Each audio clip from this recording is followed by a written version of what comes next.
Hello বন্ধুরা, welcome back to our channel Guinness World. আর দেখতেই পাচ্ছ আজকে সকালটা খুব সুন্দরভাবে শুরু হয়েছে। প্রথমেই গিনির দিদিভাই, আর তারপরেই গিনি কিন্তু ওর পাপাকে ধাক্কা মেরে দৌড়ে চলে গেল।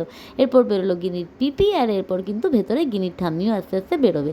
তো আমরা সকলে মিলে আজকে কিন্তু গাড়ি করে রওনা দিয়েছি নৈহাটিতে বড় মায়ের দর্শন করার জন্য। আর গিনি আর ওর দিদিভাই কিন্তু গাড়ির পেছনে বসেছিল। তো ওদেরকে একটু দেখিয়ে দিলাম। আজকে সেরমভাবে কোনো ভিডিও আমি শ্যুট করতে পারিনি, কারণ যেহেতু নৈহাটির বড় মার মন্দিরে ভিডিও শ্যুট করা যায় না, ফোন অ্যালাউড নয়। তাই জন্য বাইরে যতটুকুনি ছোটো ছোটো ক্লিপিংস নেওয়া পসিবল ততটাই কিন্তু তোমাদের সাথে শেয়ার করলাম। এখানে অনেকটা দূর থেকে আমাদেরকে লাইন দিতে হয়েছিল। আরও একটা অন্য কোনো মন্দির ছিল, সেটা কি মন্দির আমার জানা ছিল না। আর গিনি দেখো ঠাম্মির হাত ধরে কিন্তু লাইনের সাথে এগিয়ে যাচ্ছে। প্রচণ্ড রোদ ছিল, আমার কিন্তু একটু টেনশন হচ্ছিল গিনি বা ওর দিদিভাইয়ের শরীর টরির না খারাপ করে, কিন্তু মায়ের কৃপায় কারোরই কিন্তু কিছু হয়নি। আর এখানে ছিল ফুল, মালা, মিষ্টি, ঠাকুরকে দেওয়ার ডালা, সমস্ত কিছু। তো অবশেষে আমরা কিন্তু লাইনের অনেকটা কাছে এগিয়ে এসেছি, লাইনের না মানে মন্দিরের অনেকটা কাছে। আর গিনি দেখো পাপার হাত ধরে এখানে দুষ্টুমি করছে আর বলছে বারবার কোলে নিতে, কারণ এতটাই লাইন ছিল আর রোদ ছিল যে ও দাঁড়াতে চাইছিল না।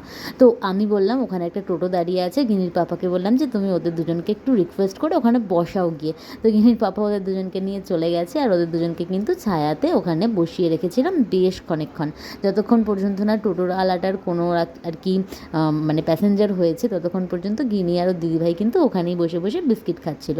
যদিও আমরা কেউ কোনো কিছু খাবার খাইনি, কারণ আমরা পুজো দেবো, কিন্তু ওরা তো ছোটো, তাই ওরা কিন্তু খেয়ে নিয়েছিল। আর অবশেষে কিন্তু আমরা পৌঁছে গেছিলাম বড় মায়ের মন্দিরের একদম সামনে। তো এখানে একটুখানি বাইরেই ভিডিও শ্যুট করে নিয়েছিলাম, কারণ ভেতরে কিছু দেখানো বারণ ছিল। তারপর পুজো দিয়ে খাওয়া দাওয়া কমপ্লিট করে চলে এলাম বাড়ির দিকে।